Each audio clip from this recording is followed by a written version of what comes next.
es la norma primaria. Entonces, si decimos que la norma secundaria es sancionadora y el texto reza una oración que dice: el que matare a una persona tiene una sanción de 12 a 13, de 16 años, etcétera, etcétera, ¿cuál es la diferencia del mensaje que hace el ciudadano? Pues claro, la norma primaria tiene como destinatario el ciudadano. La norma primaria tiene como destinatario el ciudadano. Entonces, ¿cuál es el mensaje que recepta el ciudadano? El ciudadano receptará el mensaje en el sentido de que está prohibido matar. Si la norma secundaria dice: el que matare tiene una pena de 16 años o de 20 años, se inferirá entonces que está prohibido matar. Se inferirá que está prohibido matar. De tal suerte entonces que ese es el mensaje que recepta el ciudadano, y a su vez esa es la norma primaria. Esa norma primaria es incondicionada. Por esto dice: no matarás, no robarás. En cambio, la norma secundaria es hipotética. Si se cumple esa conducta, automáticamente se infiere la pena. En este tema muy importante que ha servido de base, esta elaboración dogmática de las dos normas, de la norma secundaria y la norma primaria, ha servido de base o sirve de base a toda teoría del delito. ¿Por qué es importante reconocer la norma primaria? Porque la teoría general del delito tiene como punto de partida para reconocerse un delito la infracción de una norma. Entonces la pregunta es: ¿cuál es la infracción? ¿Qué norma debe infringirse? Esa, la norma primaria. El ciudadano infringirá esa norma primaria. De ese mensaje que receptó, entiende que está prohibido matar. ¿Sí? Y precisamente aquello es lo que vulnerará, lo que infringirá esa norma. Vamos a ver qué ocurre con la vigencia de la norma primaria. Esa norma primaria a su vez sirve de base o es un punto de arranque de una motivación. ¿Qué motivación? La motivación que el ciudadano va a hacerse respecto de ese mensaje. La parte cognitiva y volitiva del ciudadano, ¿verdad?, debe receptar ese mensaje. ¿Para qué? Para que pueda ser imputable, para que haya una imputación personal, Claro, si es una persona que tiene una capacidad limitada, ¿podrá motivarse con esta norma? No podrá motivarse. Entonces la pregunta es: ¿qué hacemos frente a los que se motivan y qué hacemos frente a los que no se motivan? Frente a los que se motivan, pues habrá que mantenerse la vigencia consecuente de la norma secundaria en contra de la pena. Pero ¿qué ocurre con los que no se motivan? ¿Se deberá imponer una pena o no? Debe imponerse una medida de seguridad. ¿Y cómo se reconoce la medida de seguridad? La medida de seguridad hace parte de la norma secundaria. Esa norma secundaria no está dirigida al ciudadano. Tiene como principal regente de esta norma el juez. Él es el único destinatario. Por esto es que las medidas de seguridad, ¿verdad? Recuerda que en la sesión anterior decíamos que en las medidas de seguridad la pena no se impone en razón del delito, sino en razón de la persona que cometió el delito, y lo que se busca es que no se vuelva a repetir. La pena lo que busca es sustraerle de ese estado psíquico que le llevó a consumar ese delito, ¿verdad? Entonces las medidas de seguridad las aplicará el juez. Sin tomar en cuenta la motivación del ciudadano. Aquí hay un aporte muy importante de Binding, muy importante. A Binding se le debe el mérito de haber reconocido la vigencia de la norma primaria. ¿Por qué? Y manifestaba, porque si no reconoceríamos la vigencia de la norma primaria, tendríamos que reconocer una consecuencia insatisfactoria de que el delincuente, sin haber infringido una norma, pese a ello se impondría una sanción. Sin haber infringido una norma, pese a ello se le pondría una sanción. Por esto es que sirve de base para toda teoría del delito, porque esa norma primaria es la que va a servir como punto de arranque para determinar la infracción de la norma y a su vez la configuración del delito. Claro, el aporte de Binding no fue del todo positivo. Binding proponía que esa norma primaria no tenga una redacción penal, no tenga un antecedente penal, no tenga una esencia penal. Lo que decía era sí, debe reconocerse una norma primaria, pero esta norma primaria debe ser abierta en un sentido general.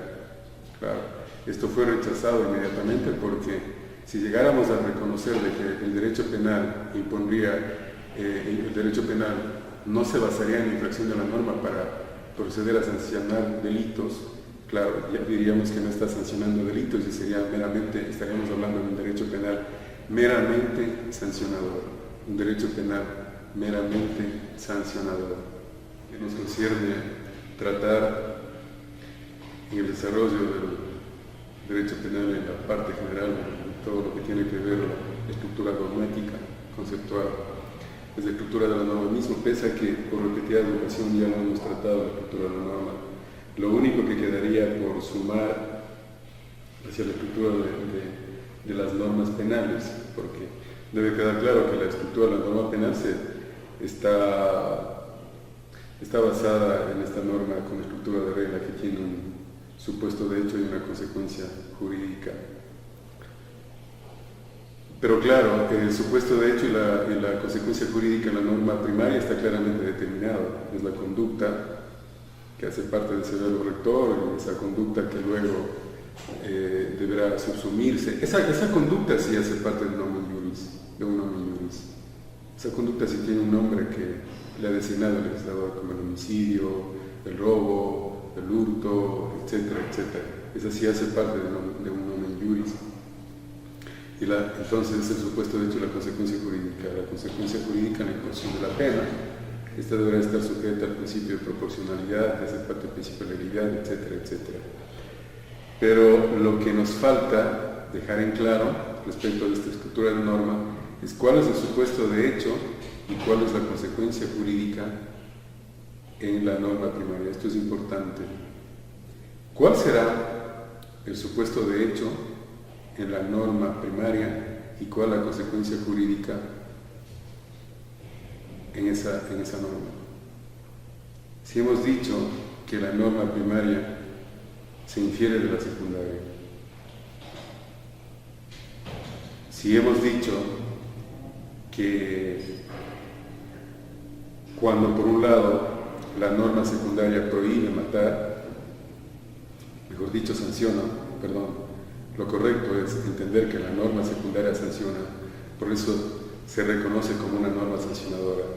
La norma primaria en cambio es prohibitiva, es la que asume como que está prohibido matar, ¿verdad? Es incondicional el razonamiento y la norma primaria está prohibido matar.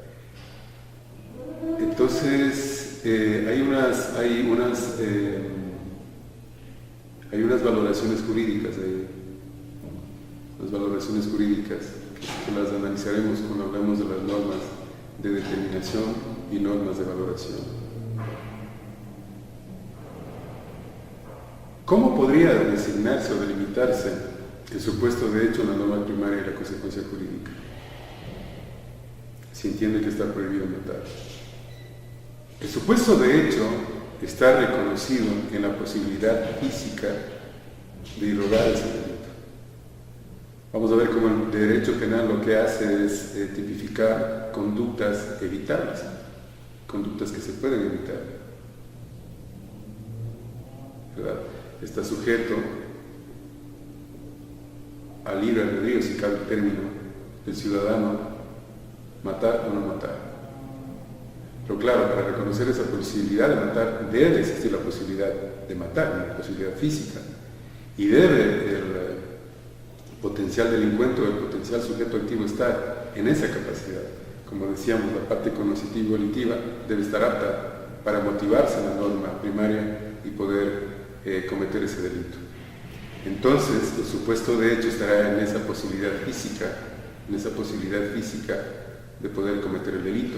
Obviamente, cuando va a cometer ese delito, en esa posibilidad física debe también entenderse que no le debe ser exigible al sujeto activo ejercer una defensa, una legítima defensa. Porque de ejercer la legítima defensa estaríamos en una causal de justificación que enervaría la antijudicidad, o el mismo caso del estado de necesidad, ¿no? Entonces, ese es el supuesto de hecho. ¿Y la consecuencia jurídica cuál es? La consecuencia jurídica es que el sujeto activo o el ciudadano debe entender que no debe cometer los delitos dolosamente.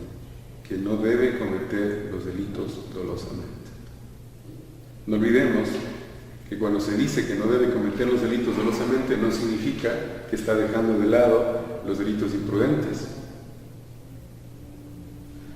Porque debemos saber que, en principio, todos los tipos penales contenidos en el Código Penal están reconocidos como delitos dolosos. La excepción son los delitos imprudentes, a los cuales se remitirá estrictamente la ley. Bien, con esta explicación, más la explicación que la hemos dado en el tema anterior y en las sesiones anteriores, creo que está más o menos claro cuál es la estructura de las normas penales. Aparece otro tema que se refiere a las proposiciones jurídicas penales incompletas y leyes penales en blanco. Hay proposiciones jurídicas incompletas, y ya lo habíamos analizado, cuando partíamos de esa pregunta si los textos legales o los enunciados legales expresan mensajes prescriptivos completos, y claro, habíamos visto que no. Por tanto, las normas o los enunciados del derecho penal en su parte especial no definen todos los elementos que hacen parte de la estructura de los delitos. Es necesario que se verifique una relación entre el derecho penal especial y la parte general, y su parte general. De esa forma se reconocen entonces a todas estas normas que describen tipos penales como proposiciones incompletas. Esto es importante, se reconocen como proposiciones incompletas. Hay excepciones en las cuales estos mismos enunciados legales sí describen requisitos esenciales objetivos de la configuración del tipo penal, de las configuraciones de los tipos penales. Esos son los elementos objetivos de la correspondiente conducta delictiva. Esas son las excepciones que suelen determinar completamente, suelen estar determinados completamente. Y claro, si hablamos de proposiciones incompletas, ¿cuál puede ser el ejemplo? Ahí tenemos las normas, las leyes penales en blanco. La pregunta es entonces, ¿qué es una ley penal en blanco? ¿Qué es una ley penal en blanco? La ley penal en blanco es aquella que da cuenta de que el supuesto de hecho no es claro, no es preciso, ¿verdad? No ha sido redactado con precisión, no ha sido tipificado con precisión, no ha sido registrado en un catálogo penal con precisión. A mi juicio, personalmente, claro, si no se redacta con precisión el supuesto de hecho, ¿qué es lo que se está afectando?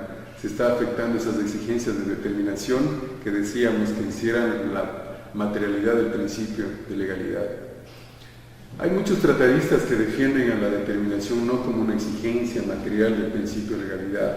Ojo, hay muchos tratadistas que defienden que la determinación no es una exigencia material del principio de legalidad, o no es parte de ese requisito material del principio de legalidad. Lo defienden directamente como un principio. lo defienden directamente como un principio. Yo en lo personal considero que no es un principio, es una exigencia de determinación que hace parte de la materialidad, del principio de legalidad. ¿Y por qué refiero esto? Porque el supuesto de hecho precisamente no está bien determinado y por tanto lo que hace es afectar directamente al principio de legalidad, al principio de legalidad. El nulo crimen sin el eje, la nula pena sin el eje. Debe estar claramente determinado. Entonces, si el supuesto de hecho no está bien determinado, ¿qué es lo que hay que hacer? Hay que remitirse hacia otras normas, o a otra autoridad para que pueda responder con claridad meridiana a ese supuesto de hecho. Ojo, las leyes en blanco tienen que ver con la insuficiencia de determinación en el supuesto de hecho. Del supuesto de hecho, no de la consecuencia jurídica. Si no existiría la consecuencia jurídica, ¿verdad?